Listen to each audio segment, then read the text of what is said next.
Hello friends, welcome to our channel. Allu Arjun గారిని అయితే arrest చేశారు. అండ్ అరెస్ట్ చేసిన కొన్ని నిమిషాలకి కొన్ని గంటలకి ఆయన రిమాండ్ విధించారు. అండ్ కొన్ని గంటల్లో ఆయనకి బెయిల్ కూడా వచ్చింది. బట్ 12 గంటలు ఆయన్ని జైల్లో పెట్టడం అనేది, చెంచలగుట్ట జైల్లో పెట్టడం అనేది చాలా అంటే చాలా రాంగ్. సో ఇది ఆ నైట్ మొత్తం ఆయనకి 7969 అనే ఒక నెంబర్ అయితే ఇచ్చారనమాట. సో ఇది అక్కడ చాలా ఒక దారుణమైన విషయం. ఎందుకంటే అసలు ఏంటి ఒక శిక్ష అర్హుడు కానివాడిని ఒక 12 గంటలు అంటే జైల్లో ఉంచడం అనేది చాలా బాధాకరం. అంటే బ్రో, మరి మీరు ఆమెకి రేవతి గారికి జరిగింది దారుణం, బాధాకరం అనేది అంటే అది తప్పకుండా చాలా ఒక బాధాకరమైన సంఘటన. సో అలాంటిది ఇంకెప్పుడు టాలీవుడ్లో కానీ ఇంకా ఎక్కడా కూడా జరగకూడదని నేనైతే అనుకుంటున్నాను.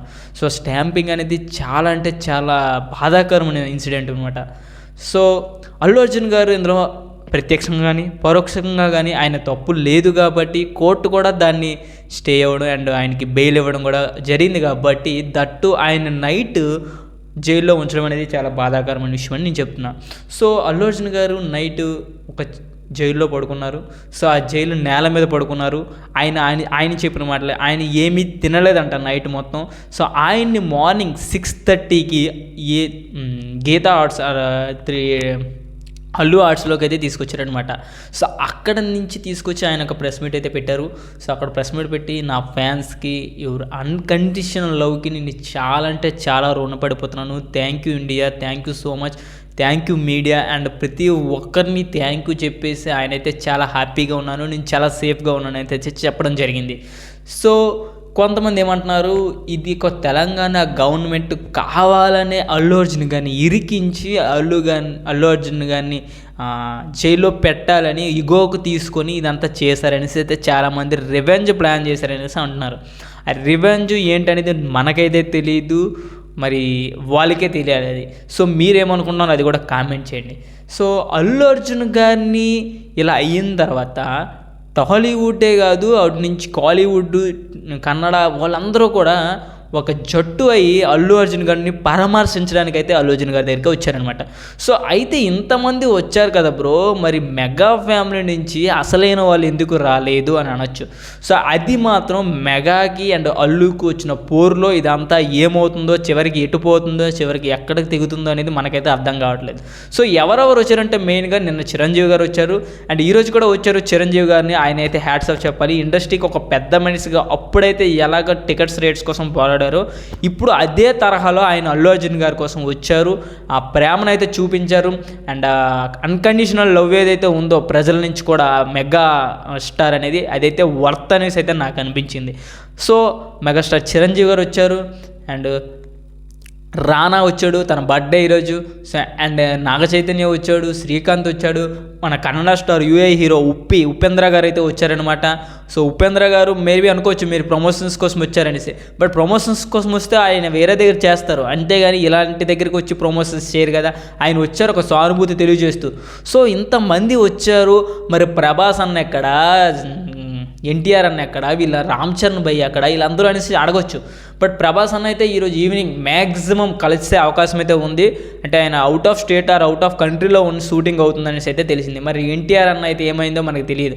అండ్ రామ్ చరణ్ గారు ఇంతవరకు ఒక ట్వీట్ వేయలేదు. అంటే రామ్ చరణ్ గారు హ్యాపీ బర్త్డే రానా అనేసారు ఒక మంత్ తర్వాత, అంత నుంచే అని ఇప్పుడు కనీసం ఒక ట్వీట్ వేయలేదు. సో పవన్ కళ్యాణ్ గారు ఏమయ్యారో తెలియట్లేదు. సో చాలామంది ఏమంటున్నారంటే పవన్ కళ్యాణ్ గారు ఎక్కడున్నారు, అసలు మేనల్ని చూడడానికి వచ్చారా లేదా, నాగబాబు గారు, వీళ్ళందరూ అసలు ఒక పెద్ద ఇదవుతుంది అనమాట, సెన్సేషన్ అవుతుంది. మరి వాళ్ళు ఎప్పుడు వస్తారు ఏంటి అనేది మనకైతే తెలియదు. సో ఒకటి బ్రో, నేనైతే చెప్తున్నాను, రేవతి గారు చనిపోవడం, స్టాంపింగ్ అనేది చాలా బాధాకరమైన విషయం. సో దానికి అల్లు అర్జున్ గారిని అరెస్ట్ చేయడం రైటా అంటే అది రాంగ్. ఎందుకంటే మన ఆంధ్రప్రదేశ్లోనే పుష్కరాలు అయ్యాయి. అప్పుడైతే ఒక 13 మెంబర్స్ to 20 మెంబర్స్ అయితే చనిపోయారు. అండ్ లాస్ట్ టైం ఒక కొన్ని పొలిటికల్ ర్యాలీస్లో చనిపోయారు. అండ్ షారూక్ ఖాన్ ఒక రోడ్ షోలో కొంతమంది చనిపోయారు. చాలా పొలిటికల్ పార్టీలో చనిపోయారు. బట్ అలాంటప్పుడు వాళ్ళని కనీసం టచ్ కూడా చేయలేదు, కనీసం వాళ్ళకి ఎంక్వైరీ కూడా వాళ్ళ మీద వేయాలి. అలాంటిది వేయినప్పుడు మరి ఇప్పుడు ప్రజెంట్ బిఎన్ఎస్ చట్టం కింద అల్లు అర్జున్ గారిని ఎందుకు వేయాలి? సో ఇది టోటల్ రాంగ్, ఇది ఓన్లీ ఒక డైవర్షన్ అనమాట అయితే అందరికీ అర్థమవుతుంది. కానీ ఇది ఎంతవరకు రివెంజ్ ఏంటి అనేది అయితే ఒక మాట విషయం చెప్తున్నాను. అల్లు అర్జున్ గారు మన ఒక థ్యాంక్స్ గివింగ్ మీట్ వల్ల ఆంధ్రప్రదేశ్లో అది మన తెలంగాణలో జరిగినప్పుడు తెలంగాణ గవర్నమెంట్ అని చెప్పేసి సీఎం పేరు చెప్పడం మర్చిపోయారు అనేసి అయితే చెప్పారు. బట్ ఆయన అయితే మర్చిపోలేదు. ఒకసారి అది మీరు మళ్ళీ కరెక్ట్గా చూడండి. ఆయన తెలుగులో చెప్దాం అనుకున్నాడు, గౌరవనీయులైన రేవంత్ రెడ్డి గారు సంథింగ్ ఏదో చెప్దాం అనుకున్నప్పటికీ ఆయనకి గౌరవనీయులను పలకడం రాక అక్కడ పేరు మర్చిపోయేటట్టు అక్కడ ప్రొలాంగ్ అయింది. తర్వాత ఆయన రెస్పెక్టెడ్ టు అని చెప్పేశారు. So main first of all నాకు తెలిసి ఇది ఈగో ఆర్ సంథింగ్ ఏదైతే కాదు, బట్ అలా ఉండకపోతే మంచిది. బట్ పోలీసులు చట్టం తాను ఎవరికి చుట్టం కాదనేసి అయితే మాత్రం చూపించారు. ఎందుకంటే ఎంత పెద్ద తోపైనా నువ్వు ఒకసారి ఏంటంటే తప్పు చేస్తే మాత్రం చట్టానికి నువ్వు ఇదే ఖైదీవే. సో అలాంటి పరిస్థితులు అయితే తీసుకెళ్లారు. బట్ అల్లు అర్జున్ గారు దీనికి పూర్తిగా సహకరించడం అనేది చాలా ప్లస్ అయింది. అండ్ ఆయన చూపించిన ప్రతి ఒక్క ఇది కూడా బాగుందనమాట, ఆయన సహకరించిన విధం కూడా. సో మ్యాక్సిమం దమ్ముంటే పొట్టకూర సికావద్దు, నువ్వు పట్టుకుంటే వదిలేస్తా సిండికేట్ అనే డైలాగ్ అనమాట ఇప్పుడు గట్టిగా ఫేమస్ అవుతుంది. సో మరి ఏమవుతుందో, మరి నెక్స్ట్ ఏమవుతుందో అనేది చూడాలి. అండ్ పుష్ప కూడా ఆల్రెడీ 1000 CR కొట్టి మంచి ఆనందంగా ఉన్న మూమెంట్లో ఈ సాడ్ మూమెంట్ అనేది చాలా బాధాకరం. సో మీరు ఏమనుకుంటారు తప్పకుండా కామెంట్ చేయండి. వీడియో నెక్స్ట్ లైక్ చేయండి, బెల్ ఐకాన్ అయితే ట్యాప్ చేయండి. Thanks friends.